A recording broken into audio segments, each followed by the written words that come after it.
Estamos de vuelta en Frecuencia Memética, en Divox Radio, junto a la doctora Macarena Raúl. Macarena, estábamos conversando sobre algo que me llamó mucho la atención. Tú hablas del nativo experto. Muchas de parte central de la modernidad, de alguna forma, ha puesto al experto en un lugar del conocimiento académico, en muchos casos, ¿ya? Por lo tanto, se diseña desde ese lugar de conocimiento académico, del conocimiento técnico, para que el otro sea un usuario de este diseño que hizo el experto. Pero en este caso tú estás hablando del nativo experto, que puede ser una persona que no necesariamente tiene conocimiento, pero tiene una experiencia que es válida, digamos, como decía el doctor Maturana, como un legítimo otro, una experiencia legítima a la cual remite y desde la cual va construyendo su red de relaciones. ¿Cómo se incorpora en ese sentido este nativo experto? Bueno, es clave. Yo creo que ese es el alma de la metodología Accepted, porque ya en ese sentido es tan humana. A nosotros nos ha tocado implementar, como te comentaba, proyectos tanto en Kenia, con una tribu de suahilis, una tribu que hablan totalmente suahilis, de masáis, perdón, y ha sido súper exitoso. A mí me tocó diseñar en conjunto con un fondo, tuvimos que hacer un orfanato para pequeños niños que estaban con un problema porque ya no tenían techo, no tenían dónde estar, en una escuelita muy, muy rural, como a la salida de Nairobi. Y aplicamos una metodología Accepted. Ellos hablaban swahili, yo no, obviamente, pero nos comunicamos con patrones biológicos porque la metodología Accepted se conecta con el mundo de la percepción y logramos hacer un proyecto con estos niños considerados como nativos expertos porque son ellos los que iban a habitar este orfanato, tan bonito, tan sustentable, tan aterrizado, que logramos el financiamiento y se construyó. Y están felices, ellos ya han crecido, esto pasó hace unos años, pero ya resultó. Y al mismo tiempo, por ejemplo, estuve trabajando a comienzos de año con un equipo en Viena, en Europa, que estaban haciendo una nube de los sueños con jóvenes que estaban en sus casas por pandemia para ver si se sentían inseguros o seguros, y obviamente que el nivel educacional de estos profesionales era muy alto. Habían tenido cursos universitarios, posgrados, y la metodología Accepted también enganchó muy bien con ellos. ¿Por qué? Porque entra a un nivel muy a nivel biológico, nos conecta con nuestro instinto de supervivencia, que era lo que yo te comentaba antes también. Nosotros tenemos en nuestro aparato de percepción, tenemos el instinto de supervivencia que es súper necesario, por eso el miedo es tan subjetivo. Y depende de cada persona, de las experiencias que ha tenido y de cómo se siente en el espacio. Y nosotros todos tenemos el instinto de supervivencia arraigado. Entonces, toda esa información la usamos positivamente en la metodología Accepted. El nativo experto la vuelca con estas herramientas y podemos construir de manera súper real intervenciones que les van a hacer sentido.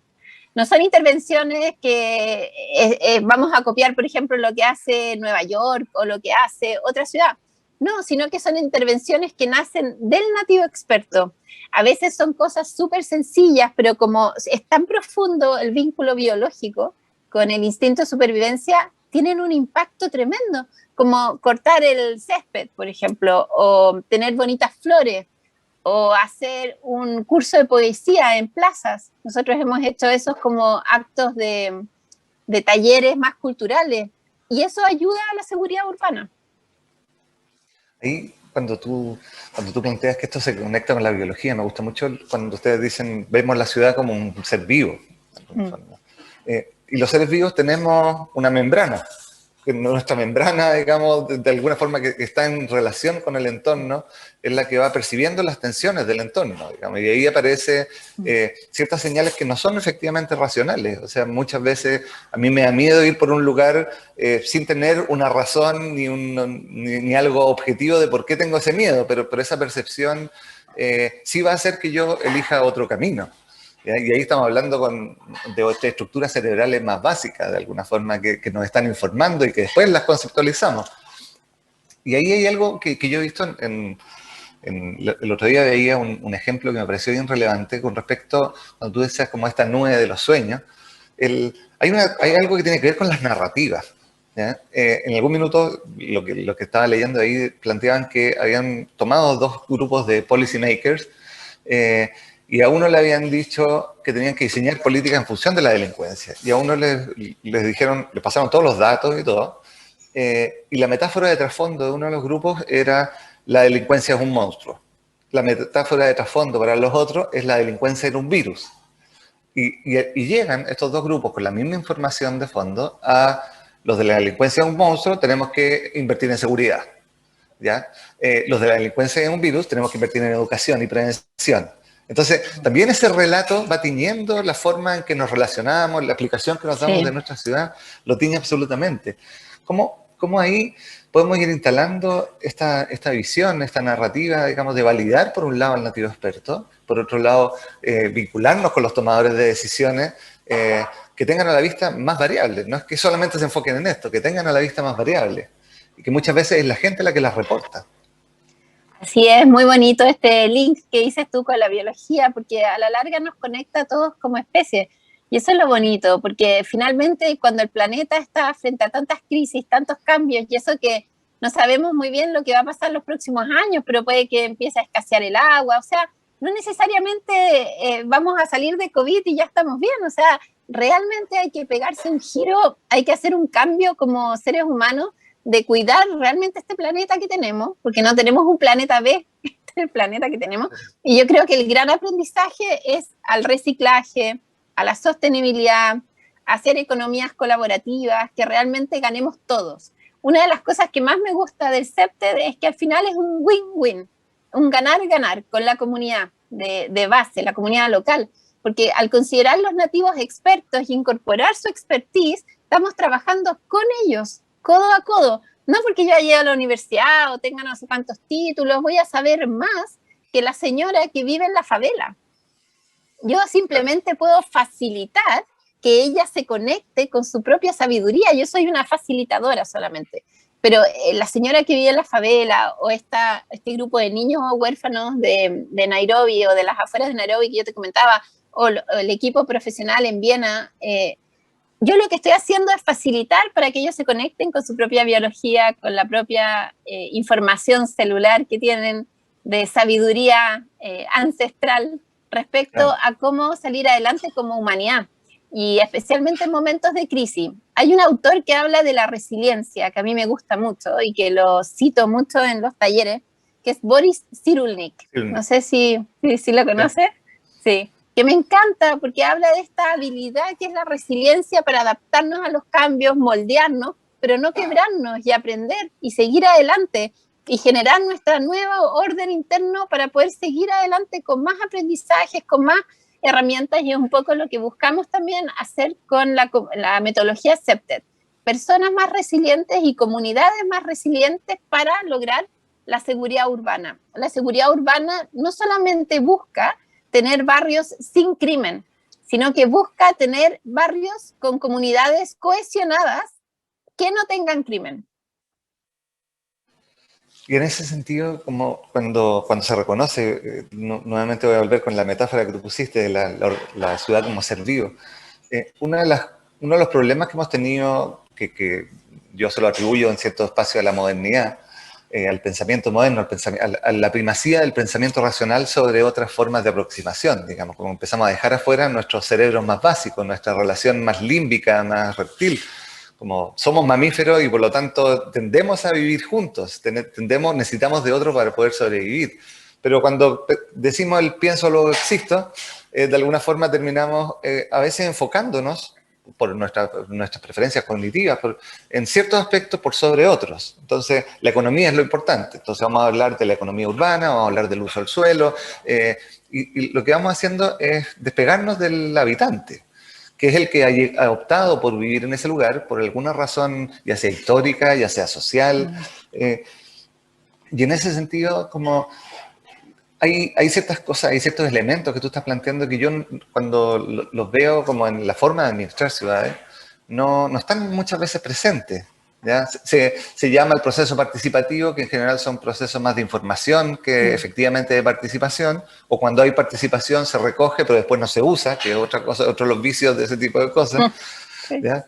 Entonces, ¿cómo podemos efectivamente devolver? Porque aquí lo que tú estás planteando es devolverle el poder al que está habitando el territorio para que decida cómo quiere habitar ese territorio y qué es lo que necesita en función de ese territorio. Pero hemos ido perdiendo nuestra capacidad de conversar, de juntarnos con otros, porque estamos arrojados a un individualismo un poco extremo. Entonces, es una vuelta a hacer comunidad, digamos. ¿Cuáles son las pistas que ves tú ahí con esta reconstrucción de ese tejido? Bueno, yo creo que es muy importante, y tú lo comentaste al inicio, la empatía. Yo creo que esta cosa del individualismo y como ponernos de alguna manera, desconectarnos del otro, hace que nos fuéramos enfriando, hizo que nos fuéramos enfriando en nuestro vínculo. Reparar los vínculos y realmente que te importe el otro. Yo creo que en gran medida esta crisis nos enseña, la crisis COVID, de que yo estoy bien en la medida que cuido a los otros.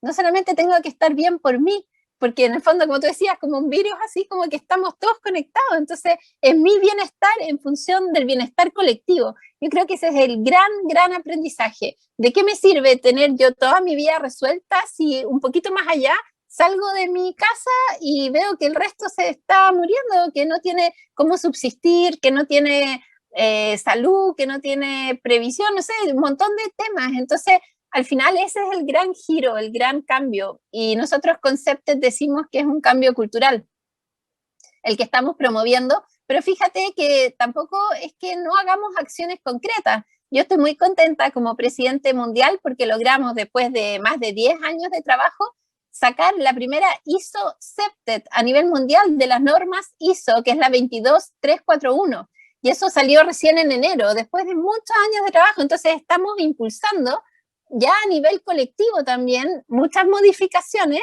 que vayan ayudando en este cambio de mirada. Claro, cuando abordamos el tema como un proceso de cambio cultural, tiene cambios a nivel de la conciencia individual y también tiene cambios en el sistema, digamos, porque lo que necesitamos es habilitar un sistema que genere nuevas prácticas y nuevas formas de relacionarse dentro de él. Entonces, la normativa ayuda en eso, ¿ya? O sea, como si yo di la instrucción en activa de cómo habitar esa ciudad de cierta forma, empiezo a relacionarme de una cierta forma. Y ahí, ¿cuáles son los pilares que tiene esta metodología detrás, digamos, para poder construir este tipo de ciudades? Mira, esta metodología está basada en 5 principios que son universales, pero que se aplican localmente.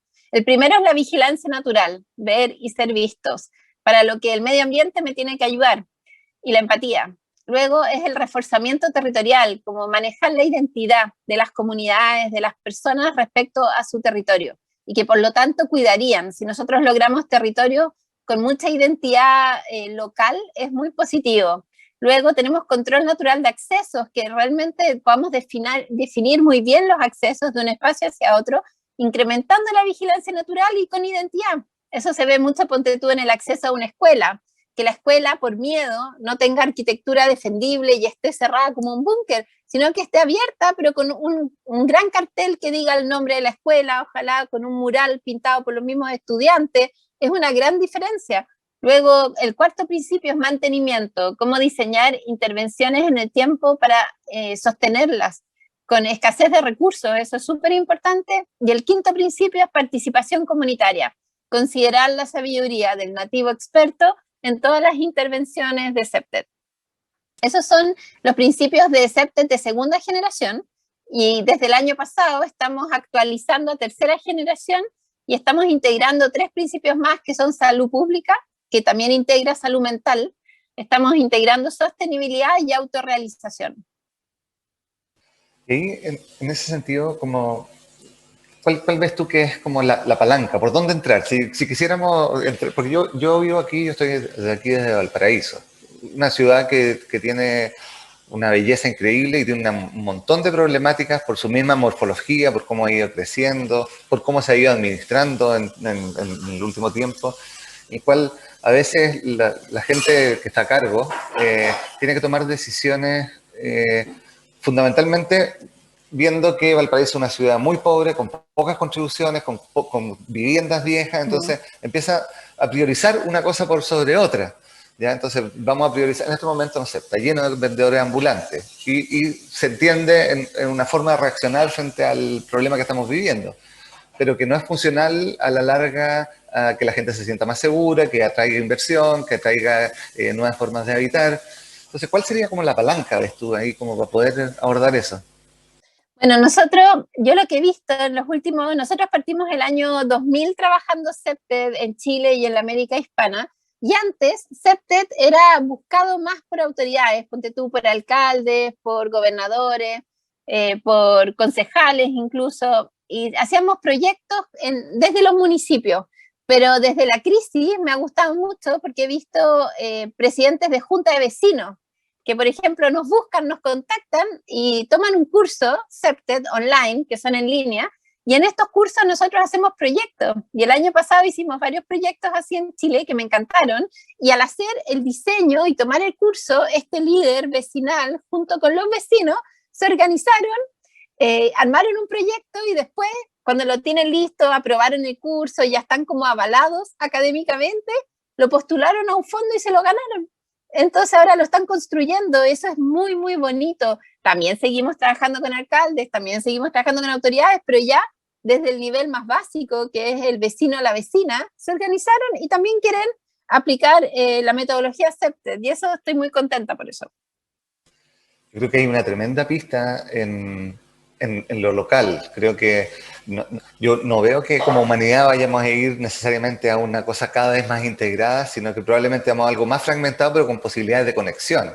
Y que tiene que ver con la escala, tiene que ver con la escala precisamente. O sea, el tejido social en Chile, digamos, durante mucho tiempo fue algo secundario, se priorizaron otras cosas por sobre eso, pero cuando aparece el COVID, sobre todo el COVID, y nos arroja necesito a mis vecinos, necesitamos mirar lo que sucede alrededor, necesitamos ponernos de acuerdo, podemos abastecernos juntos. Y ahí lo vimos en el estallido social, que fueron los alcaldes los primeros que tomaron el voto por la Constitución, independiente que fuera vinculante o no. O sea, cómo ir volviendo hacia lo local, de alguna forma, hacia lo local, a la unidad básica de barrio, a la unidad básica que tenga conexiones con lo otro, porque cuando lo empezamos a llevar a escalas más grandes, claro, la ciudad puede estar súper bien diseñada, pero si la ciudad al lado no está tan bien diseñada y los accesos dependen del otro, porque administrativamente dependen del otro, vamos a tener problemas igual, digamos. Entonces, ¿cómo Así es. creciendo desde lo local, de la primera unidad, hacia lo más grande, en un espacio como encadenado, de alguna forma, de decisiones? Y yo creo que es como lo hace la naturaleza. Si nosotros vemos un bosque, vemos cómo la plantita va creciendo y se va nutriendo de la tierra inmediata y va generando esas interacciones y luego aparece el bosque. Es como, es volver al origen, yo creo, y es un poco lo más sostenible.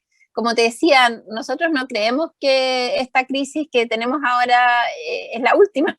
Al contrario, creemos que cada vez quizás a nivel ambiental global vamos a tener mucho más desafíos. Y es tan importante entonces que tengamos una arquitectura social que considere las escalas, como dices tú, la microescala, donde yo tengo un vínculo contenedor, un vínculo de solidaridad, de empatía con los vecinos inmediatos, para luego, de otra forma, quizás organizarnos entre otros grupos de vecinos, pero es muy importante y en ese sentido va a pasar que también todo lo que es la regulación urbana y todo lo que es la regulación política, el ordenamiento político, también se va a tener que ir adaptando a este cambio. Pero probablemente a veces los procesos de tanto cambio toman varios años. No estamos hablando de algo inmediato. Pero sin duda que tiene mucho que ver cómo vamos a sobrevivir a tanta crisis, pero también cómo nos vamos a sostener y vamos a utilizar los recursos naturales de manera mucho más sabia, más sostenible. Magdalena, para cerrar esta entrevista, si tuviéramos aquí un grupo de vecinos, ¿ya? ¿Por dónde les diría que partieran en esto? ¿Cuál sería como la recomendación, digamos, qué hacer? Yo lo primero que les diría es que hiciéramos una foto de cómo están en su barrio. Saquemos una foto de su barrio y esa foto la construimos conversando. Entonces yo les preguntaría cómo se sienten en su barrio. ¿Se sienten bien? ¿Se sienten mal? ¿Se sienten seguros? ¿Se sienten inseguros? Y empezar a conversar. Y cuando generalmente me pasa, las mujeres tienen umbrales de percepción de inseguridad mucho más altos que los hombres. Entonces generalmente son las mujeres las que parten diciendo, ¿sabes qué? A mí me gusta mi barrio, estoy acá hace 30 años, pero cuando voy a tomar la micro me tengo que bajar en la esquina y tengo que caminar hasta la casa, hay 2 focos de luminaria que están rotos. Y ahí me muero de miedo y no me gusta pasar por ahí, ojalá los pudieran arreglar. Esa información es fantástica, es la información para iniciar un proyecto Septed. O también hemos tenido vecinas que dicen, uy, mis cabros están súper aburridos, incluso uno se metió en la droga y trafican ahí en la esquina. Entonces, toda esa información es importante para trabajar con los jóvenes, por ejemplo. Programas de prevención de droga, de consumo de droga, o trabajar programas deportivos para que podamos nosotros apoyarlos. Y en pandemia lo que hemos visto son programas de salud mental, porque estar tan encerrados por tanto tiempo nos ha afectado a todos. Entonces, ha sido muy importante la salud mental, cómo implementamos programas de contención, de conexión, de conversación, todo eso, y así se parten los proyectos de Septed. Magdalena, muchísimas gracias por haber aceptado la invitación. Es una conversación gigante, ¿ya? Y maravillosa en cuanto a que, claro, somos seres que estamos fundamentalmente la humanidad viviendo en ciudades, digamos. Entonces, es bueno hacernos las preguntas de cómo la estamos habitando y qué es lo que necesitamos de ella. Así que muchas gracias por la invitación. A ti. No, muchas gracias, encantada, Pablo, de conversar. Buenísimo. Y ahí está la página web, ustedes pueden ver la página web de donde está la doctora Raúl dirigiendo, www.septed.net. Sí. Entonces, vamos a una pausa comercial y una pausa musical y volvemos en Divox Radio. Gracias, Magdalena. Divoxradio.com.